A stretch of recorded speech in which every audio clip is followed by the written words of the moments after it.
हर व्यक्ति के जीवन में ना एक व्यक्ति ऐसा होना चाहिए जो उसके गुण को पहचान कर ये कह दे कि तुम ये बेहतर कर सकते हो। बिल्कुल। प्रेम में हारे हुए व्यक्ति को कोई और नहीं हरा सकता। वो दुनिया का सबसे बड़ा दुख झेल चुका होता है। तो फिर वो किसी से हार नहीं मानता, वो कहीं नहीं हारता है, वो लड़ता है। उसकी स्ट्रेंथ बढ़ गई हो। न्याय हो, जीत हो, सफलता हो, ये संघर्षों की प्रतीक्षा करते हैं, क्रांतियों की प्रतीक्षा करते हैं, एल्गारों की प्रतीक्षा करते हैं। प्रेम से बड़ी क्रांति और प्रेमी से बड़ा क्रांतिकारी संभव नहीं है। इश्क करने के लिए बागी होना आवश्यक है, और बगावत वही कर सकता है जिसमें इश्क करने की ताब हो। जिसके कांधे पर सर रख के रोने की ख्वाहिश रही हो ना, उसके बारे में बुरी बात ताउम्र नहीं सुननी चाहिए। मोहब्बत में वो लड़का हमसे जीता जो कल तक रेस में शामिल नहीं था। पीठ पर बैग नहीं लादा, आपने पीठ पर सर्दी के उपाय नहीं किए, खाने के सामान नहीं लादे, तो हो सकता है कि आप चढ़ाई पे थोड़ा तेज चले। बिल्कुल। लेकिन फिर एक दिन आप जब थकेंगे और आपको भूख लगेगी तब आप क्या करेंगे? तो आपके पीछे वाला आपसे आगे निकल जाएगा। हम दीवाने हैं दीवानों के पते मत पूछिए। नमस्कार दोस्तों, मैं आशीष द्विवेदी द सोल टॉक से आप सबके बीच हम लेकर आए हैं एक बातचीत की सुंदर कड़ी। और इस बातचीत की कड़ी से कोशिश है कि आप तक एक सुंदर संवाद पहुंचे और युवाओं तक, लोगों तक एक बातचीत का जरिया बन सके द सोल टॉक। तो इसी कड़ी में हमारे बीच हमारे पहले मेहमान उपस्थित हैं। मैं इनके बारे में बताऊं, बॉलीवुड में बतौर गीतकार, बतौर संवाद लेखक एक प्रतिष्ठित नाम है। बहुत सारी फिल्मों में काम कर चुके हैं। अभी एक इनकी फिल्म आने वाली है रजाकार। इसके अलावा रिसेंटली एक इनकी किताब आई है इश्क बगावत, जिसमें बहुत ही सुंदर गीत, शायरी, नज़में हैं। तो हम इनसे इनके जीवन यात्रा, इनकी काव्य यात्रा पर चर्चा करेंगे। बहुत बहुत स्वागत है भैया एक बार फिर से आपका। और हमारे इस कड़ी में पहला मेहमान बनने के लिए भी बहुत बहुत बधाई आपको, क्योंकि हमारे अवध में कहते हैं कि राजा जोगी देवता की बोहनी बहुत शुभ होती है। वाह वाह वाह। तो मैं जोगी और देवता तो नहीं हूँ। जी रामपुर के रजवाड़े परिवार से आते हैं। और जो अभी मैं पढ़ रहा था कि वहाँ पर अंग्रेजों के खिलाफ एक बहुत पहली लड़ाई 1857 22 नवंबर को अवध में जी जब प्रवेश हो रहा था कर्नल राउंटन के नेतृत्व में अंग्रेजी पलटन का, तो सबसे पहले हमने रोका था। ओके। तो वो एक पहली वो एक बड़ा परिचय है आपके। अब पता नहीं बड़ा है कि नहीं है, लेकिन हाँ परिचय तो है, गर्व तो है उस बात का। जी, बहुत बड़ा गर्व का विषय है। और मैं एक सवाल, तिरंगे में केसरिया रंग है, उसमें थोड़ा लहू तो हमारा भी है। अरे वाह, क्या बात क्या बात। तो एक जो बात मैं पूछना चाहूँगा, मेरे लिए हमेशा से मैं बहुत खुद भी बहुत एक छोटे से गांव यूपी से आता हूँ। तो मुझे लगता है कि जो छोटे शहर से और मुंबई तक का जो सफ़र रहा है, उस सफ़र पे थोड़ा अगर आप चर्चा यार, मेरा शहर ना छोटा नहीं रहा है। छोटा इसलिए नहीं रहा है कि वहाँ मजरू साहब पैदा हुए हैं। जी। वहाँ पंडित रामनेश त्रिपाठी पैदा हुए हैं, वहाँ त्रिलोचन जी पैदा हुए हैं, वहाँ प्रदीप जी पैदा हुए हैं, वहाँ अजमल सुल्तानपुरी पैदा हुए, बहुत बड़े समाजवादी स्वभाव के नेता आदरणीय बाबा राम सिंह जी पैदा हुए, वहाँ इंद्रभद्र सिंह जी पैदा हुए। तो मुझे लगता है कि मेरा शहर छोटा नहीं है, बहुत बड़ा है। जगह छोटी हो सकती है, उसका इदारा छोटा हो सकता है, क्षेत्रफल छोटा हो सकता है। मैंने बताया ना कि हमने 1857 की क्रांति में पहली गोली हमारी छातियों ने खाई थी। बिल्कुल। तो कह सकते हैं कि दायरा छोटा हो सकता है, सरहद छोटी हो सकती है। तो उस जैसे हमने देखा है कि जो हम लोग जहाँ से गुजरते हैं, यूपी बोर्ड से 12वीं की पढ़ाई करते हैं और वो सब, और फिर वहाँ से जो बड़े सपने हम देखते हैं, क्योंकि छोटे जगहों से जो छोटे इदारा और छोटे क्षेत्रफल वाले जगह से जो लोग आते हैं बड़े शहरों में, दिल्ली, मुंबई जैसे शहरों में, मैं बहुत सारे युवाओं को देखता हूँ, वो आकर गुम हो जाते हैं और एक भीड़ उनको दिखती है कि मैं गांव में तो टॉपर था, और यहाँ आके ऐसे हज़ारों, सैकड़ों, लाखों की संख्या में वो टॉपर्स से मिलते हैं या ऐसे लोगों से मिलते हैं जो अपने जीवन में बहुत अच्छा कर रहे होते हैं। तो वहाँ उनके बीच स्थान बना पाना कितना संघर्ष, कैसा संघर्ष रहा है आपने अपने एक यात्रा पर? देखिए, मुझे लगता है ना, जो गांव का पला बड़ा व्यक्ति है, जिसके अंदर ना धूप, घाम, पानी, पत्थर सहने की क्षमता रही है जी। जो पेड़ पे चढ़ के जिसने आम तोड़े हैं, अमरूद तोड़े हैं, जिसने खेत में दौड़ लगाई है, जो नहर नदी में नहाया हुआ है ना, वो शहर नहीं, दुनिया की किसी भीड़ में अपना स्थान बना लेगा, अपना नाम बना लेगा। उसे बहुत मुश्किल नहीं लगेगी, बशर्ते उसका धैर्य ना खोए, उसको अपनी क्षमता पर भरोसा हो, उसको अपने लड़ने पर, अपनी कुव्वत पर भरोसा हो, कमतरी का भाव ना हो। ये ना हो कि मैं जिस अंचल से आ रहा हूँ वो तो अंग्रेजी बोलना नहीं जानता, सॉफ्ट स्पोकन कम है, फ्लुएंसी कम है बात करने में, ये चीज़ें ना हो। वो बहुत अच्छा करते हैं यार। और एक बिट हमारी शाइन तो पहले से ईश्वर ने एक बिट ज़्यादा बना के रखी, इतना रगड़े हुए होते हैं ना कि हमारी चमक औरों से अलग होती है। धैर्य से लगे रहने की आवश्यकता है, जुटे रहने की आवश्यकता है। बिल्कुल। वो किसी का शेर था ना कि कश्तियां हमने जला दी हैं भरोसे पे तेरे, अब यहाँ से नहीं हम लौट कर जाने वाले। तो ये बात हो मन में ना, तो फिर कर लेंगे लौट। बिल्कुल। मतलब वही है कि एक वो जिद होनी चाहिए कि आपको वो कि हम संकल्प होना चाहिए, संकल्प होना चाहिए। बिल्कुल कि आ गए हैं तो कुछ ना कुछ तो बना ही लेंगे। हाँ, मतलब जिस काम के लिए, मेरा मानना है ना भाई, मैं हमेशा एक बात नौजवानों से कहता हूँ कि प्लान बी हमेशा प्लान ए को कमजोर करता है। जी। तो प्लान बी पाल कर चलने वाले लोग, मुझे लगता है कि अपने संकल्पों के प्रति उतना निष्ठा नहीं रख पाते, उतना भरोसा नहीं कर पाते। तो आपने एक प्लान बना लिया कि मुझे ये करना है, मुझे यही बनना है, तो आपको वही बनना है। फिर उस पर लग जाइए, ईश्वर आपको रास्ता देगा। वो द अल्केमिस्ट है ना किताब, जिसमें कहते हैं कि जिस चीज को आप शिद्दत से चाहें, सारी कायनात उसे आपसे मिलाने में लग जाती है। जो है आकर्षण का जो नियम है वो बिल्कुल वो चलता है, बिल्कुल काम करता है। बिल्कुल मैं इस बात से एग्री करता हूँ, क्योंकि बहुत सारे युवाओं को, खासकर लेखन के क्षेत्र की अगर बात करें तो जैसे आपने बोला कि हम वहाँ से आते हैं और उसके बाद जो आपके बारे में बातचीत जब भी होती है तो छात्र राजनीति का जिक्र आता है, तो वहाँ आप कैसे जुड़े? मतलब क्योंकि अधिकतर क्या होता है कि घरों में 10वीं 12वीं में पढ़ाई करो, डॉक्टर बनो, इंजीनियर बनो, वो हमेशा से घर में एक जो पारिवारिक जो रहा है, समाज हमारा ऐसा ही रहा है कि हम डॉक्टर इंजीनियर के उस पार देखना थोड़ा मुश्किल होता है। तो फिर छात्र राजनीति में कैसे जाना? मैंने आपसे कहा ना कि संघर्ष 1857 22 नवंबर को अंग्रेजों की पहली गोली हमारी छातियों ने खाई थी। मैंने उदाहरण दिया कि बाबा रामलाल का जिला है, वो आदरणीय स्वर्गीय बाबू राम सिंह जी का ज़िला है, स्वर्गीय इनभत सिंह जी का ज़िला है, स्वर्गीय अशोक पांडे जी का ज़िला है, जयराज गौतम जी का ज़िला है।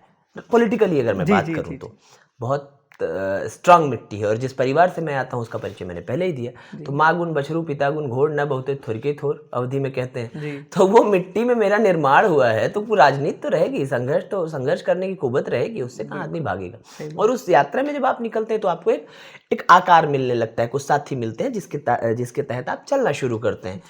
कॉलेज में था, वहाँ कुछ चीज़ें इस तरह की हुई जिसका विरोध किया गया।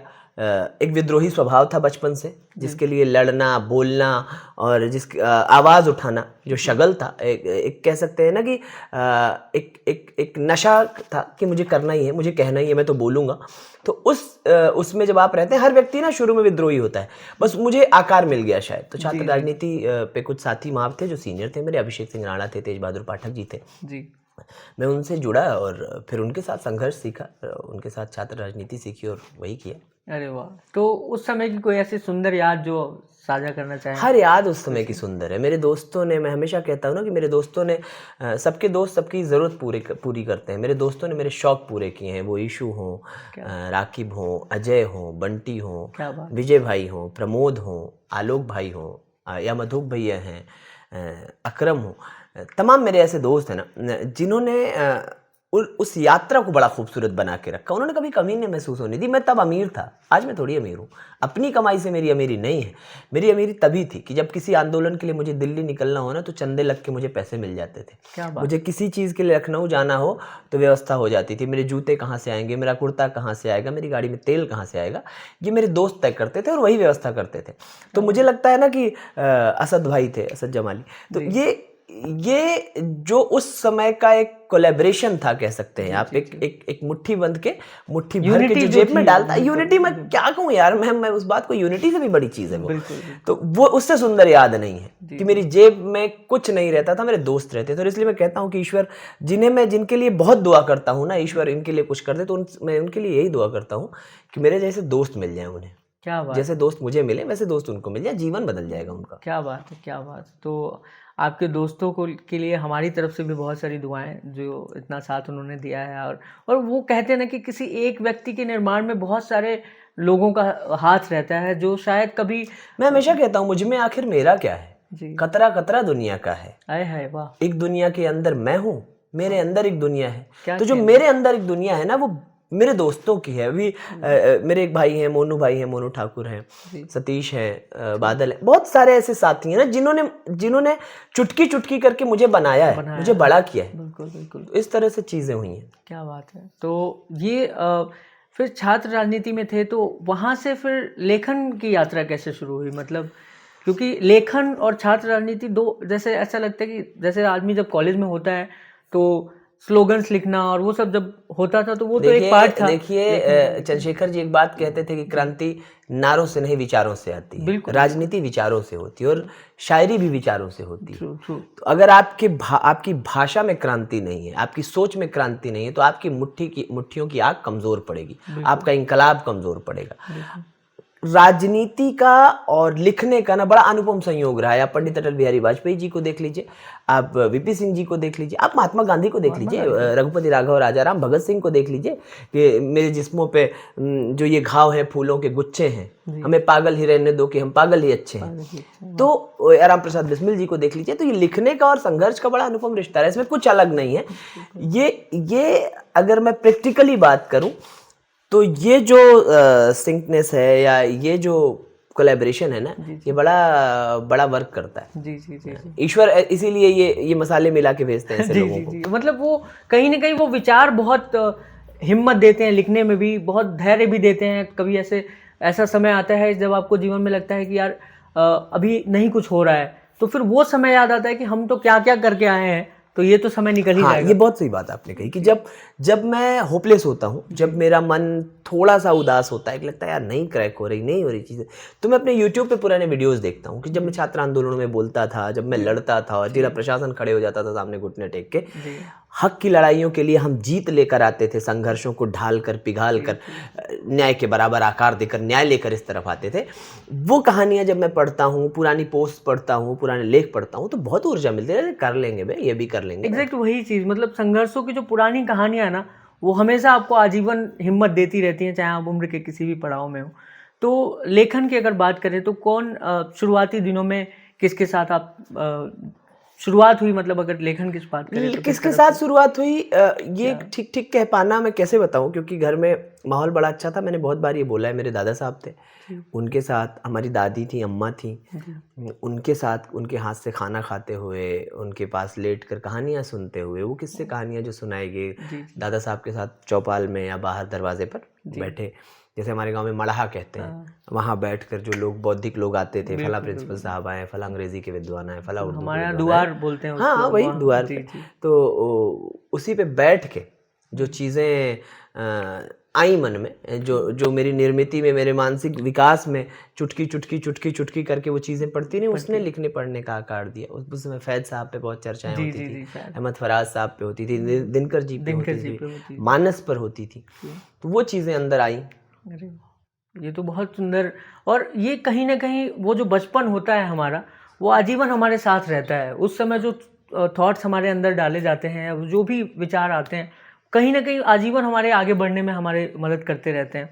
तो सबसे सुंदर आपका परिवार का जो साथ मिला, या जो आपने अभी बताया कि द्वार पर लोग आते थे और वहाँ बातें होती थी, तो कहीं ना कहीं वो बहुत मददगार होते हैं आपके आजीवन में। तो जब आप लेखन की तरफ आए तो उस समय होता है ना कि कुछ लोगों को आप पढ़ते हैं, कुछ लोगों से आप सीखते हैं और फिर अपनी कहानी में आगे बढ़ते जाते हैं। तो ऐसी कुछ ऐसे लोगों की कविताएं। देखिए, मेरे लेखन को अगर किसी ने आकार दिया तो मनोज मुंतशिर भैया ने दिया। मुझे नहीं पता था कि मैं व्यावसायिक लेखन भी कर सकता हूँ। उन्होंने मेरी फेसबुक पोस्ट्स फॉलो करी और एक कार्यक्रम में मैंने उस कार्यक्रम का संचालन करा, जिसके बाद उन्होंने कहा कि तुम्हें फिल्में लिखनी चाहिए, फिल्मों में आना चाहिए। हर व्यक्ति के जीवन में ना एक व्यक्ति ऐसा होना चाहिए जो उसके गुण को पहचान कर ये कहते कि तुम ये बेहतर कर सकते हो। बिल्कुल। और हम ऐसे लोग ना, मैं तो हारा हुआ व्यक्ति था ना, मैं तो हम परीक्षाओं में फेल होने वाले लोग थे। बिल्कुल। उसमें जीवन में घर में ये कह दिया गया था कि ये तो इससे कुछ नहीं होना। वो लड़ाई झगड़े मारपीट का दौर चलता था उस समय में, बदमाशियां की जाती थी यहाँ वहाँ। तो परिवार से भी हारे थे, प्रेम में भी हारा व्यक्ति। तो एक बात याद रखना, जिसके पास हारने के लिए कुछ नहीं होता ना, वो सिर्फ जीतता है। बिल्कुल। और प्रेम मेरी आखिरी हार थी। क्या बात। अब मेरे पास हारने के लिए कुछ नहीं बचा है। वाह। तो एक हौसला है कि अब तो बस जीतना है। तो भैया, ये जो आपने बात बोली है कि युवाओं के लिए एक बहुत बड़ा संदेश है। जैसे इस समय जो परिदृश्य चल रहा है कि हर 3 दिन में बात शुरू होती है और 7वें दिन ब्रेकअप हो जाता है, 8वें दिन फिर एक नया रिश्ता जीवन में आता है। तो ये युवाओं में एक नया कल्चर भी आप इसको बोल सकते हैं। ये युवाओं ने ना ओढ़ा है, युवाओं का वो प्रेम बचा नहीं। अब तो इतने टर्म्स आ गए हैं। मैंने उस दिन एक सिचुएशन आप ही ने शायद या किसने मुझसे बताया कि सिचुएशनशिप जी एक नया मतलब कोई कमिटमेंट नहीं है और हम दोनों।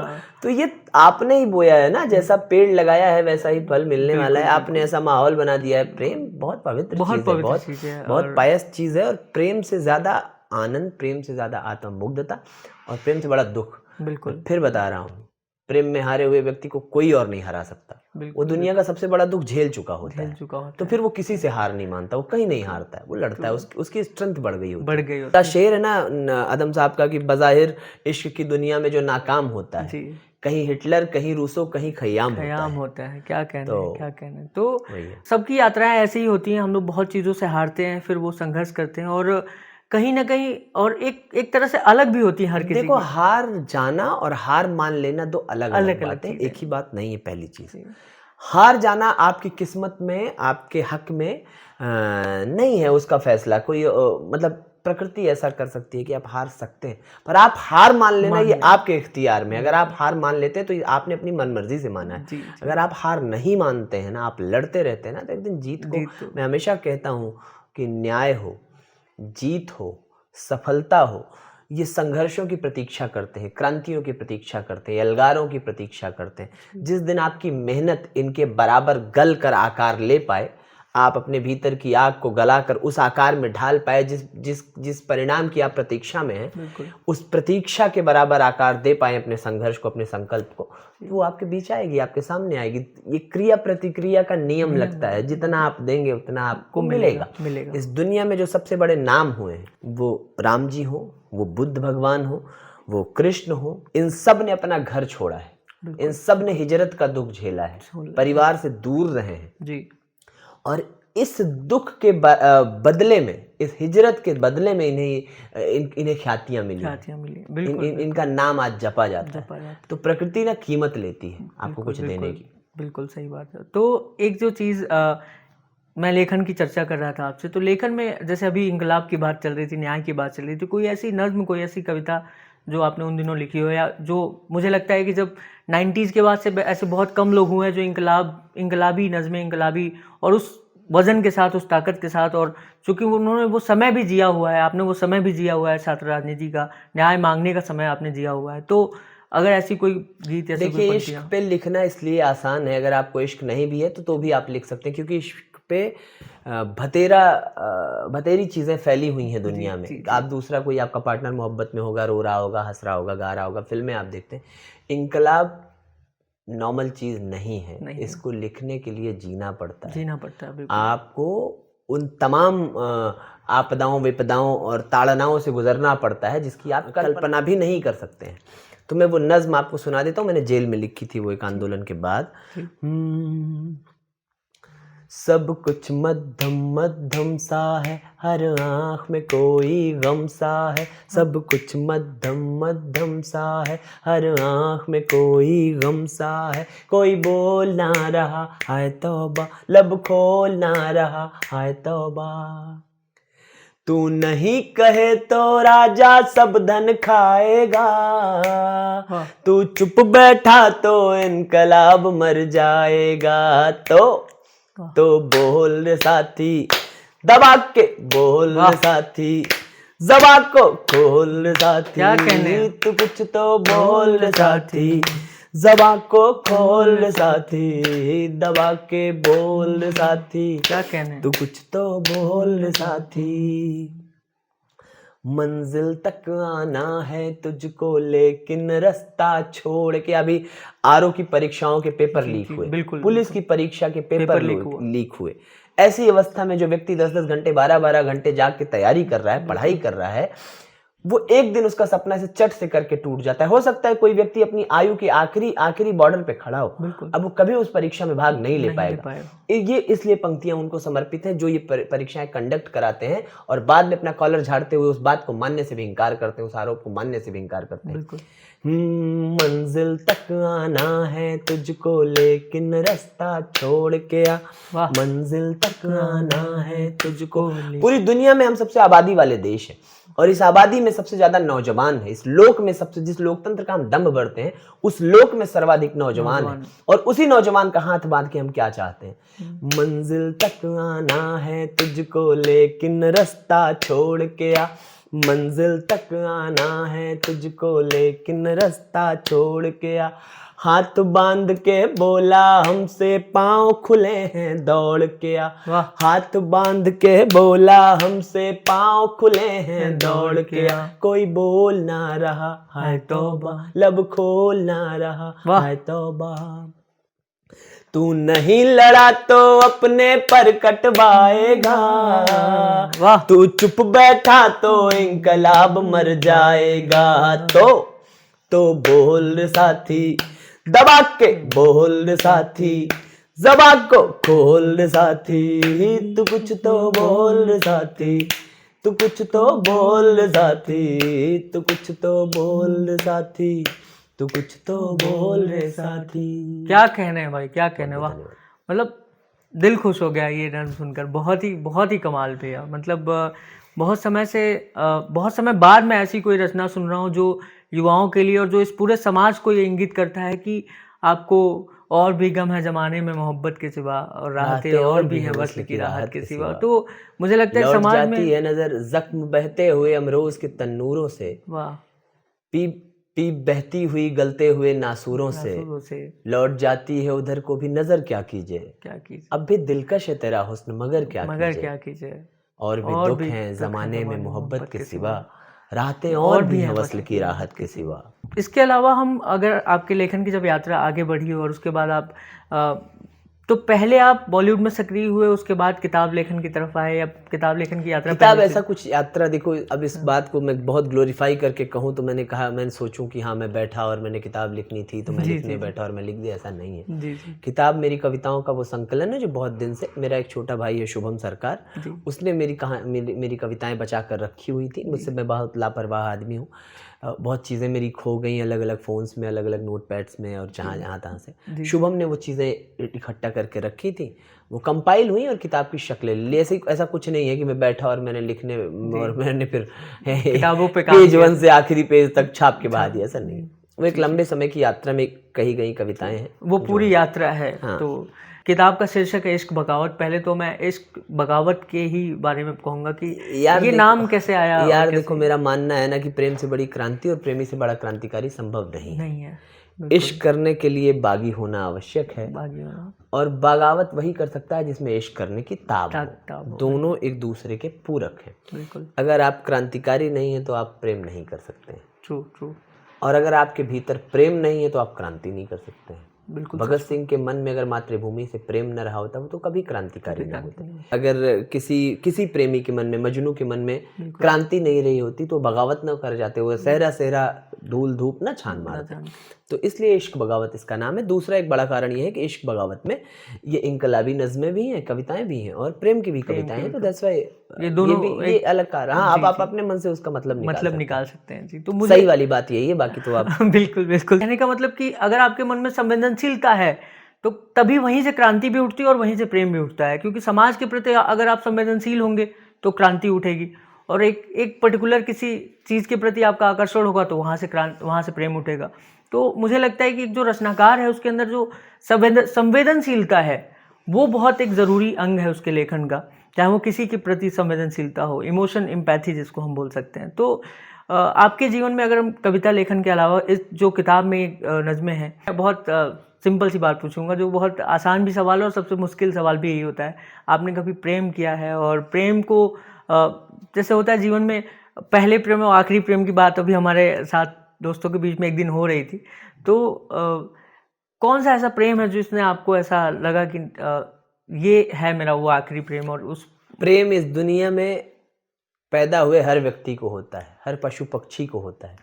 प्रेम सिर्फ दो लोगों को नहीं हो सकता, या तो आप मानसिक बीमार हो या शारीरिक, और मैं दोनों नहीं था। जिस प्रेम की बात आप कर रहे हैं जी, मैं उस प्रेम की बात कर रहा हूँ, माशूका वाली। बिल्कुल। दूसरी बात, मेरा प्रेम बिल्कुल, मैंने बहुत अच्छा रहा, बहुत अच्छा जीवन जिया, और प्रेम जीने की चीज़ है। देखिए प्रेम ना एक लौ की तरह है, जो आपके भीतर सुलगी हुई होती है, जल रही होती है, फ्लेम की तरह है, बहुत सुगंधित होती है, बहुत आनंद में रहते हैं, आपकी आंखों से खुशबू आती, आप मुंह खोलते हैं आपका दिल दिखता है प्रेम में होने के बाद। और ना उस प्रेम की एक आकृति होती है जो आपके मन के भीतर होती है। जब आप दुनिया में चलते हैं, समाज में चलते हैं, तो वो चेहरा आप मिलाते हैं, और उस चेहरे में, उस खांचे में सबसे ज़्यादा फिट बैठता है ना, आप उसी को अपनी प्रेमिका मान लेते हैं या प्रेमी मान लेते हैं। तो प्रेम मुझे भी हुआ किसी के साथ, और वो ईश्वर उन्हें खुश रखे। उन्हें बहुत दुआएं मेरी तरफ से कि जहाँ रहें बहुत हंसते खिलखिलाते रहें, बहुत खुश रहें, मेरी दुआएं यही रहेंगी। बिल्कुल। तो उनकी आपकी जैसे एक और भी किंवदंती जो लोग राइटर को एक चीज़ से जोड़ के देखते हैं कि यार, जैसे हम लोग जो शुरुआती दिनों में लोगों से मिलते थे तो कहते थे अरे यार, अगर हमने कोई उनको 4 पंक्तियां सुनाई तो पक्का तुम्हारा दिल टूटा होगा। ये जो बात होती है लोगों के मन में, तो मुझे लगता है ये देखो दिल टूटना खराब बात नहीं, इसको उलाहना की तरह नहीं लेना चाहिए, मतलब देना चाहिए, इसको आक्षेप की तरह नहीं होना चाहिए। और जिसके कांधे पर सर रख के रोने की ख्वाहिश रही हो ना, उसके बारे में बुरी बात ताउम्र नहीं सुननी चाहिए। वो आपके पास हो या आपका साथ छोड़ के चला गया हो, उसके बारे में कोई बुरा बोले और आप सुन ले, तो ये ठीक बात नहीं है। तो लेखक को हमेशा से इस चीज से जोड़ के देखा जाता है कि आपका भाई दिल टूटेगा भी उसी के जिसके पास दिल होगा। बिल्कुल बिल्कुल। वो संवेदनशीलता होगी तभी तो दुख भी होगा ना, तभी प्रेम भी होगा, और तभी वो प्रेम होना सौभाग्य की बात। बिल्कुल बिल्कुल, ये बात मैं मानता हूँ। और तो अगर इस कविताओं के जब हम बात में आते हैं तो कुछ ऐसी प्रेम पर एक दो कुछ शेर, कुछ कविताएं सुनाएं जैसे वो बड़ा वायरल है ना यार। हाँ वही लोग कभी कह रहे थे तो मैं ही सुना देता हूँ कि अगर वो चाहती मुश्किल नहीं था, हमें लगता है उनका दिल नहीं था। मोहब्बत में वो लड़का हमसे जीता जो कल तक रेस में शामिल नहीं था। क्या कहने। एक शेर है, मैंने कहीं नहीं पढ़ा है कि जीत जाना, नए लड़कों के लिए, जो नए लड़के नए मोहब्बत में भी तो वैलेंटाइन बीता है, कि जीत जाना या हारते रहना, जीत जाना या हारते रहना है जरूरी, बिसात पे रहना।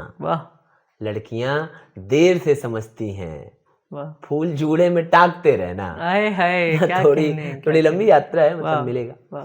बिल्कुल। 100 शिकवे गिले थे मानता हूँ, पर जैसा भी था अच्छा था।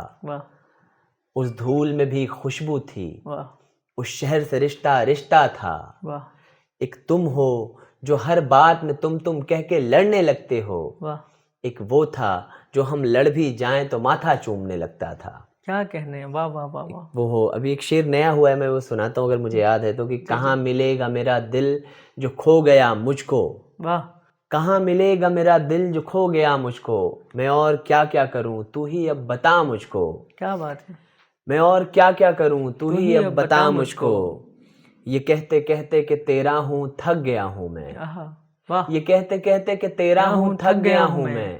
मुझे संभाल उठा ले गले लगा मुझको। क्या कहने, क्या शानदार शेर। वाह। और अभी मैं किताब में आपके पढ़ रहा था तो एक चाय के ऊपर भी आपने एक कविता, एक 4 पंक्तियां तो कही हैं। तो वो क्या था कि एक सूना सा इंतजार है ये, मैं जिसे रोज आजमाता हूँ। क्या कहने। एक सूना सा इंतजार है ये, मैं जिसे रोज आजमाता हूँ।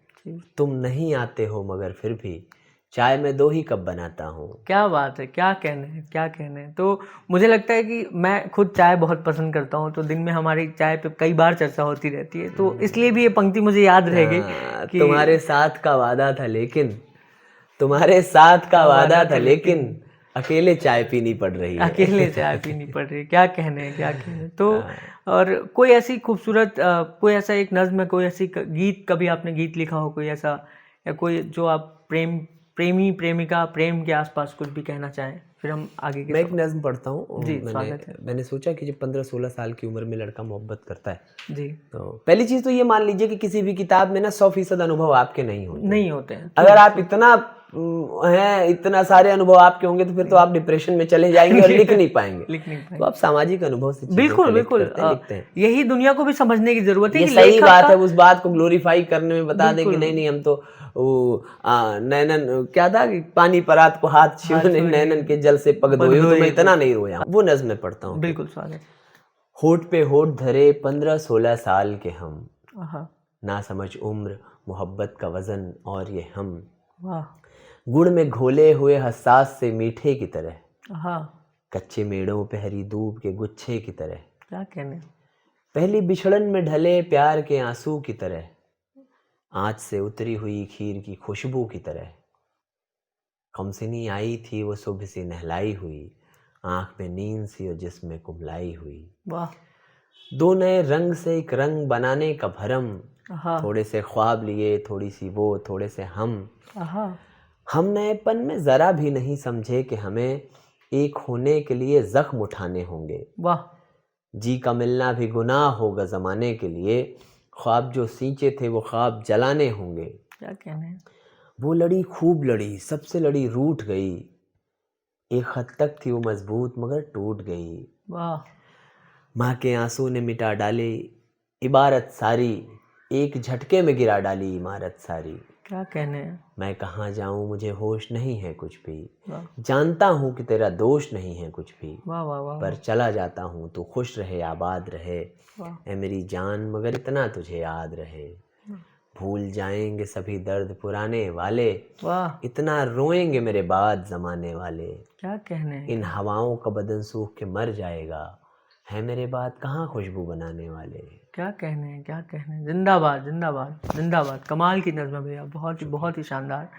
और मैं अपने अगले सवाल जो बहुत ज़रूरी हैं जिसके लिए मैं बहुत समय से प्रतीक्षा भी कर रहा था कि हम लोग एक, जैसे आपने ये जो यात्रा आपने तय की, आज आप एक बहुत सारी फिल्मों में काम कर रहे हैं संवाद लेखक के बतौर और बतौर गीतकार भी, तो जो युवा हैं जो लेखन में जाना चाहते हैं, खासकर कॉमर्शियल राइटिंग में, जहाँ लेखन से पैसा भी बने, क्योंकि मैंने ऐसा देखा है बहुत सारे युवा मुझसे मिलते हैं कहीं कहीं कार्यक्रमों में और उनका सवाल होता है कि भैया हम 5 साल से लिख रहे हैं, हम 4 साल से लिख रहे हैं, लेकिन हमको कोई रास्ता नहीं मिल रहा है कि किस तरफ किस दिशा में। साहब ने कहा है ना किसी हमनवा ना हम नशी से निकलेगा, बिल्कुल, हमारे पाँव का कांटा हम ही से निकलेगा। तो आप जान लीजिए कि जितना ठोकर मार पाएंगे उतना पाँव भी मजबूत होगा और पानी निकलने की सूरत भी उतनी बनेगी। तो इस बात को सही दिशा में जानने के लिए उन बड़े लोगों को फॉलो करें कि उन्होंने क्या करा है, क्या लिखा है, क्या नहीं लिखना है, क्या लिखा जा चुका है, इसलिए पढ़ने की बहुत आवश्यकता है। सबसे पहली चीज़ व्यावसायिक लेखन में आने के लिए। दूसरी बात, स्ट्रगल तो है दोस्त, इस बात में कोई इनकार नहीं है, चाहे मंचों का स्ट्रगल हो, चाहे फिल्मों का स्ट्रगल हो। हाँ, एक बात है कि अगर आप खुद के क्रिटिक रहेंगे, खुद का माल मार्केट में और लगे हुए बुफे पे और लगे स्टॉल से कंपेयर करेंगे कि फलां ने जो गाना लिखा वो कैसा था, फलां ने जो डायलॉग्स लिखे वो कैसा था और जो मैं लिख रहा हूँ वो कैसा है जी, आत्ममुग्धता के दायरे से बाहर आकर और कंपैरेटिवली जब आप देखेंगे और अपने क्रिटिक बनेंगे, आपको समझ में आने लगेगा। और जब समझ में आने लगेगा तो अपने स्ट्रगल पे भरोसा करके ठोकर मारते रहिए जी। वतन की रेह मुझे एड़ियाँ रगड़ने दे, वाह, मेरा यकीन है पानी यहीं से निकलेगा। तो ये बात मान ले निकल जाए। जैसे आप मुंबई भी रहते हैं, वहाँ लेखकों को लेकर कैसा माहौल है या क्या? हर जगह देखो सब बिजनेस है भाई जी। हर जगह आपका माल अच्छा है, आपका माल उन्हें बिजनेस दे रहा है तो आपको खरीदेंगे, बहुत सिंपल सीधी सी बात है। और उसके लिए आपको स्ट्रगल करने के लिए उनका दरवाज़ा ठकठकाने के लिए आगे तो आना पड़ेगा, जाना पड़ेगा, इसमें कोई बुराई नहीं। तो जैसे मैं कई बार सोचता हूँ, मतलब कई बार लोग कहते हैं कि क्या हमें जो ईमेल जो प्रोडक्शन हाउसेज हैं, अगर मैं सीधे बात करूँ कि क्या हमें अपना गीत पूरा होने से, गीत की बात करें या स्टोरी राइटिंग की बात करें या अपने स्क्रिप्ट की बात करें, तो क्योंकि बहुत लोग इस बात से भी डरते हैं कि हमारा स्क्रिप्ट पहले, अगर मैं सिनॉप्सिस भी भेजता हूँ या छोटा पार्ट भी भेजता हूँ तो वो कहानी का सही डरते हैं, तो चोरी हो जाएगा। हाँ, वो सही डरते हैं, उस बात की संभावनाओं से मैं इनकार नहीं करता, शायद कोई इतना खुल के इस बात पे बात नहीं करेगा जी। वो सही डरते हैं, यही तो है ना कि सही समय सही जगह सही क्लिक वो आपको बड़ा करती है। गीत की जहाँ तक बात है, गीत पे कंपोजिशन पहले हो जाती है ज़्यादातर मामलों में, तो उस कंपोजिशन पे आपको लिखना होता है, वो अभ्यास आपको आना चाहिए। जो पुराने गाने रिलीज़ हो चुके हैं ना, उस सिचुएशन आप जानते हैं, तो आप देखिए कि उस सिचुएशन में आप लिखते तो क्या लिखते उस ट्यून पर, उस प्रैक्टिस में आना चाहिए व्यक्ति को जी। वो उस तरह से गीत ऐसा नहीं कि आप लिख के भेज देंगे और कोई कंपोज करके गाना बना लेगा, वो बाई चांस होता है। हाँ, मतलब ये एक सुबह इस बारे में चर्चा भी हो रही थी कि कविता लिखना गीत लिखने से, फिल्मों में गीत लिखने से कितना अलग है। बहुत मुश्किल है। फिल्मों में आपको ट्यून मिले टा टा टा टा टा ना ना टा ना ना, क्या लिखोगे बताओ आप? चले भी थे कहीं से कहाँ, मैं तो ऐसे ही बता रहा हूँ कुछ भी ना, तो वो आपको पकड़ना पड़ता है। वो कटिंग आपको आनी चाहिए, धुन के ऊपर शब्द को रखना और शब्द को उसी सिचुएशन में रखना जिस सिचुएशन में डायरेक्टर चाहता है, जो सिचुएशन मिला हुआ है। तो इसको अगर सीधे शब्दों में कोई आप ये वीडियो देखते हुए किसी को एक डायरेक्शन मिल सके उस वजह से मैं पूछूं, तो इसका प्रयास किस तरह से शुरू करे? मैंने बताया ना कि पुराने गाने को सुने, उसकी सिचुएशन भी जानते हैं, वो फिल्म भी देख रखी है, वो इस बात को कहते तो कैसे कहते। जी जी जी। तो मतलब ज्यादातर पुराने फिल्मों का, अगर मैं इस बात पुराने इन द सेंस की जो फिल्में रिलीज हो सकी, पुराने मतलब बहुत पुराने की बात नहीं करूँ, जो भी गाना उन्हें पसंद हो उसकी सिचुएशन वो जानते हैं कि लव सॉन्ग है, रोमांटिक है, विछड़न का सॉन्ग है या क्रांति का गीत है, तो उसको वो लिखते तो कैसे लिखते उस ट्यून पे, वो क्या अलग कर सकते। पुरानी ट्यून्स पे अपने शब्द देने की कोशिश करें, वो अभ्यास में आ जाएंगे, अभ्यास करने की कोशिश करें, क्योंकि होता है कि किसी भी बातचीत का से अगर कुछ एक आउटकम अच्छा निकले, जो अगर ये वीडियो भी देखते हुए लोगों को अगर कुछ एक दिशा मिल सके उस दिशा में बढ़ने के लिए, तो ये हम लोगों के लिए बहुत सुंदर बात होगी। इसके अलावा अगर मैं आगे बढ़ने की दिशा में बात करूँ, जो आपने धैर्य वाली बात शुरू में ही बोली थी, तो जैसे बहुत धैर्य, कितना धैर्य होता है, मतलब कितना धैर्य हमें रखना पड़ेगा। और मतलब अगर एक बोलूँ कि जैसे घर से हमें वो मिलता है ना, कोई भी लड़का जॉब छोड़ता है तो पापा हमको 3 साल का टाइम दीजिए, कितना आप पर भरोसा है। तो अभिमन्यु कितनी देर में चक्रव्यूह तोड़ सकते थे, बिल्कुल बिल्कुल, अर्जुन कितनी देर में तोड़ सकते थे, सबकी अपनी कैपेसिटी कैपेबिलिटी होती है। दूसरी बात कि आपका संघर्ष जितना बड़ा होगा, जितना ज़्यादा होगा, जितनी अधिक घंटे आप काम कर पाएंगे, जितना अधिक आप संघर्ष कर पाएंगे, उतना कम हो जाएगा। दूसरी बात जो आप कह रहे हैं कि घर बता कर जाना और मैं कितने दिन में वापस लौट आऊँगा, मैंने पहले ही आपसे कहा है कि प्लान बी हमेशा प्लान ए को कमज़ोर करता है, तो मैं तो प्लान बी का सोचता भी नहीं। ये बहुत तो इसलिए मैं नहीं मानता हूँ। जी जी, ये मैं लिख के दे रहा हूँ कि प्लान बी हमेशा प्लान ए को कमज़ोर करता है। बिल्कुल बिल्कुल, ये बात मैं मानता हूँ, यकीन करता हूँ कि। तो एक और बात जो मेरे मन में थी, जिस पे मैं चाह रहा था कि उस पर बात हो, कि अगर आगे भविष्य में, जैसे आप छात्र राजनीति में भी रहे हैं, तो राजनीति के लोगों से अभी भी जुड़ाव होगा ही, बतौर, क्योंकि मैं आपके कुछ फेसबुक पे भी देख रहा था, बहुत सारे युवा, बहुत सारे जो राजनीति में सक्रिय लोग हैं, आपको समय समय पर बातचीत आपसे होती रही है, उनके पोस्ट मैं देख रहा था। तो आगामी भविष्य में आप राजनीति में वापस से सक्रिय होंगे या कुछ ऐसा प्लान है कुछ? जी, तो मतलब उस दिशा में आप अभी काम कर रहे हैं या काम कर रहा हूँ कि नहीं कर रहा हूँ ये नहीं पता, लेकिन जितना क्षेत्र की समस्याएं आती हैं, जितना संघर्ष क्षमता में है उतना करता हूँ और ईमानदारी के साथ करता हूँ, साथियों से जुड़े रहने का प्रयास करता हूँ। तो मैं उन व्यक्तियों में से नहीं मेरा तो मन नहीं है जो ऐसा, मुझे करना है भाई और मुझे करना है और मैं वो करूँगा। और अपना जीवन आपने वो दिया है, वो समय आपने दिया है उस चीज़। हाँ, राम जाने मैं कितना दे पाया हूँ, लेकिन मैं करता हूँ और मुझे करना है। ये बहुत सुंदर बात है, मुखर रहना अपने भविष्य की योजनाओं को लेकर, ये बहुत सुंदर बात होती है। हाँ, मुझे लगता है क्यों इस बात में, मतलब इस बात को छुपाना कि नहीं जैसा पार्टी नेतृत्व सोचे वाला। सही बात है, वही करना। नहीं, ये बहुत सुंदर बात है। और एक जो इस बातचीत को हम एक आपकी कुछ 1-2 नज़मों से ख़त्म करेंगे। इसके अलावा एक और सवाल जो मेरे मन में था कि युवा जो अभी लेखन की तरफ आ ही रहे हैं, और जैसे होता है आजकल वायरलिटी एक बड़ा मुद्दा हो चुका है, लोग आजकल 4 पंक्तियां लिखते हैं और फिर सोचते हैं कि अगले ही दिन हम वायरल हो जाएं। तो उनके लिए कोई ऐसी बात जो उनको समझ में आए कि नहीं, वायरल हो भी जाएंगे ना तो आप टिकेंगे कैसे? बुलंदियों पर पहुंचना, कोई किसी का शेर है ना, मैं सॉरी मैं उनका नाम भूल रहा हूँ, बड़े शायर हैं, बुलंदियों नफस नफस में बिखरना कमाल होता है, कुछ ऐसे होता ना कि बुलंदियों पर पहुंचना कोई कमाल नहीं, पहुंच के ठहरना कमाल होता है। तो आप गलती से पहुंच भी गए तो रोकेंगे कैसे? जी, आप तैयारी कर लें। आप पूरी धीरज का शेर है कि हम चमकना चाहते हैं देर तक, धीरज चौहान का। जी, हम चमकना चाहते हैं देर तक, हमने अपनी रोशनी हल्की रखी है। क्या कहने हैं, क्या कहने हैं भाई। तो उस तरह की तैयारी के साथ पूरा बंदर वक्त लेके पूरा आपने पीठ पर बैग नहीं लादा, आपने पीठ पर सर्दी के उपाय नहीं किए, खाने के सामान नहीं लादे, तो हो सकता है कि आप चढ़ाई पे थोड़ा तेज चले। बिल्कुल बिल्कुल। लेकिन फिर एक दिन आप जब थकेंगे और आपको भूख लगेगी तब आप क्या करेंगे? तो आपके पीछे वाला आपसे आगे निकल जाएगा। इसलिए पूरी तैयारी पहले करके फिर आप इस वायरलिटी की दौड़ में आए, क्योंकि मुझे लगता है कि सोशल मीडिया का भी अभी इस आज के समय में बड़ा रोल हो चुका है। जिस तरह से आर्टिस्ट को लेकर, खासकर आर्टिस्ट को लोग उसके सोशल मीडिया हैंडल से आंकते हैं, उसके पास कंटेंट क्या है क्या नहीं है वो बहुत बात की बात है, उसके सोशल मीडिया अकाउंट पर क्या दिख रहा है वो आज के समय में हो चुका है, लोगों के मन में वहीं से बातें पहुँचती हैं आपकी। तो सोशल मीडिया को लेकर आप अगर कुछ कहना चाहें। मैं कह रहा हूँ सोशल मीडिया बहुत अच्छा प्लेटफॉर्म है आपको आगे बढ़ने के लिए। आप बहुत सारे लोगों से पैसा कमा रहे हैं, बहुत सारी, डिपेंड करता है आप अपनी पहचान कैसी बनाना चाहते हैं। तो मैं फिर वही कहूँगा कि तैयारी आपकी अच्छी होनी चाहिए, तैयारी पूरी होनी चाहिए। ऐसे आप हल्के में हर चीज़ को ना लें। जी जी बिल्कुल वही बात।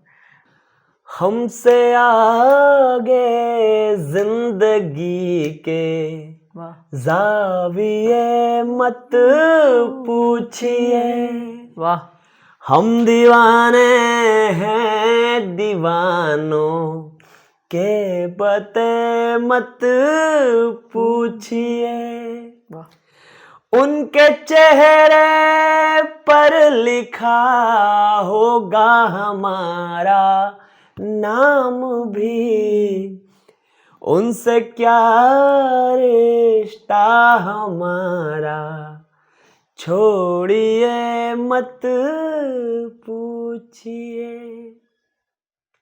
एक शेर 4 पंक्तियां ऐसे ही है कि हर कोई अब रश्क करेगा मेरी इस हैरानी पे, वाह आज तुम्हारा चेहरा देखा ख्वाबों की पेशानी पे, क्या कहने हैं, वाह सोच रहे थे काश तुम्हारे जैसा कोई दिख जाता, चांद ने अपनी फोटो भेजी ठंडे ठंडे पानी पे। वाह क्या कहने, क्या कहने, बहुत बहुत शानदार भैया। तो हमारे साथ रितेश रजवाड़ा जी हैं और बहुत बहुत शुभकामनाएं भैया आपको आपकी किताब के लिए और आपके बहुत सारे आगामी प्रोजेक्ट के लिए। रजाकार जो मूवी आ रही है उसके लिए भी बहुत बहुत शुभकामनाएं आपको, और आप जीवन में ऐसे ही लेखन करते रहें, रचनात्मक बने रहें और संवेदनशील बने रहें। मैं ज़रूर कहूँगा युवाओं से कि आप लोग, जैसा भैया ने कहा कि आप लोग अपनी जो तैयारी है वो बहुत ज़रूरी है करनी, धैर्य बनाए रखना है, और प्लान भी हमेशा प्लान ए को कमज़ोर करता है जैसा भैया ने कहा।